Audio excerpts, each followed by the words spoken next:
jërë ngeen jëfati mbokk internet yi topp fii ci Ngabou Média TV ginnaaw bi ñu leen nuyoo ziar leen jox leen seen wàccuwaay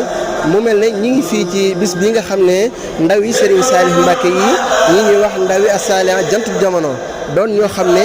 ay jàmbaar lañ ku leen gis xam ne ci liggéeyal Serigne Saliou ci la ñuy dox ñoom fi lañ ñëwoon tey ci bis bi nga xam ne moom la ñuy fàttalikoo Serigne Saliou di bis bi mu ganee woon jamono ay ndaw yu farlu takku doon ay jàmbaar lool ba dañ leen a ràññee fii ci biir réew mi ak bitim réew ci jëwriñ ji ñuy wax Serigne Moussa Seck ak Serigne Djibril Gueye ak mbokki dongay tërbiya yi nga xam ne ànd nañu ñoom liggéey boobu kon mbokk yi lépp loo xam ne tukkee na fi ci waxtaan wi ñu war a def ci cérémonie officielle bi incha allah dañ leen ko dëkkal dinañ seq ak waxtaan lu yaatu ci ñi nga xam ne ñooy jëwriñ yi kon mbokk yi ngeen topp ñu fii ci Ngabou Média TV lépp lu fi tukkee ci bis bi ñuy def fas yéene cee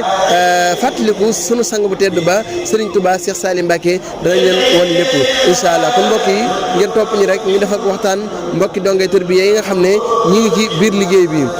ni ma ko waxee sànq rek ay jàmbaar lañ ñoo xam ne mat nañoo bàyyi xel lool ndax liggéeyal Serigne Touba Cheikh Saliou Mbacké rek moo leen ñor boo gisee xel comme ji yitte ju rëy gi ñu ciy def ak yeneen yu am solo yi ñu ciy def lépp mat naa bàyyi xel ñoom jar na ñu ñaanal leen bu baax a baax fañ bëgg a yegg ci liggéey bi ñu yegg fa kon mbokk yi loolu moo doon kàddu yi nga xam ne moom la ñuy ubbee kon ñu àndandoo rek topp lépp loo xam ne ay information la bàyyi ko fii ci liggéey bi nga xam ne mooy ndawi As-Salihah jantub jamono